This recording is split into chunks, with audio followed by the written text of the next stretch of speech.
রাজনৈতিক টানাপোড়েন, নিষেধাজ্ঞা, ব্যক্তিগত চ্যালেঞ্জ, পেছনের কয়েকটা মাসে মাঠের বাইরে এক কঠিন অধ্যায় পার করেছেন সাবেক বিশ্বসেরা অলরাউন্ডার সাকিব আল হাসান। তবে এখন তার চোখ শুধুই মাঠে, নতুন করে যার শুরুটা করেছেন ফ্র্যাঞ্চাইজি লিগ দিয়ে।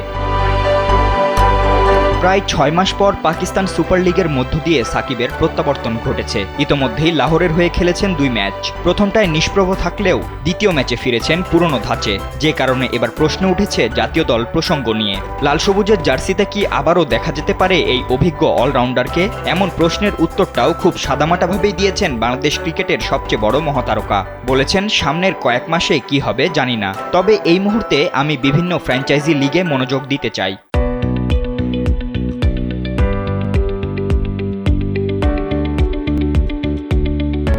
পাকিস্তানি গণমাধ্যম জিও টিভিকে দেওয়া সাকিবের এই বক্তব্যের পর এবার শুরু হয়েছে আলোচনা, উঠেছে প্রশ্ন। তবে কি লাল সবুজের জার্সিটাকে বিদায় বলেই দিয়েছেন সাকিব? যদিও দেশের মাটিতে খেলেই আন্তর্জাতিক খেলা থেকে অবসর নিতে চেয়েছিলেন সাকিব, তবে রাজনৈতিক টানাপোড়েনে সেটা যেন এখন সোনার হরিণ। তাই তো এবার অবসরের ইঙ্গিতটাও দিয়ে দিলেন সাকিব।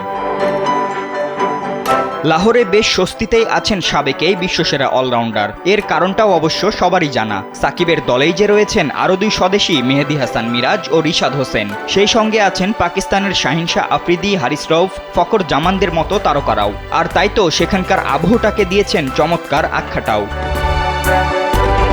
এছাড়া বাংলাদেশ পাকিস্তানের আসন্ন সিরিজ নিয়েও কথা বলেছেন দেশসেরা অলরাউন্ডার। যদিও স্কোয়াডে নেই তিনি, তবুও তার নজর থাকছে এই ম্যাচগুলোর দিকেই। তাই তো তরুণদের প্রতিভা দেখতে মুখিয়ে আছেন সাকিবও। এখন দেখার বিষয় লিটন, জাকের, শামীমরা তাদের সেরাটা দিতে পারেন কিনা।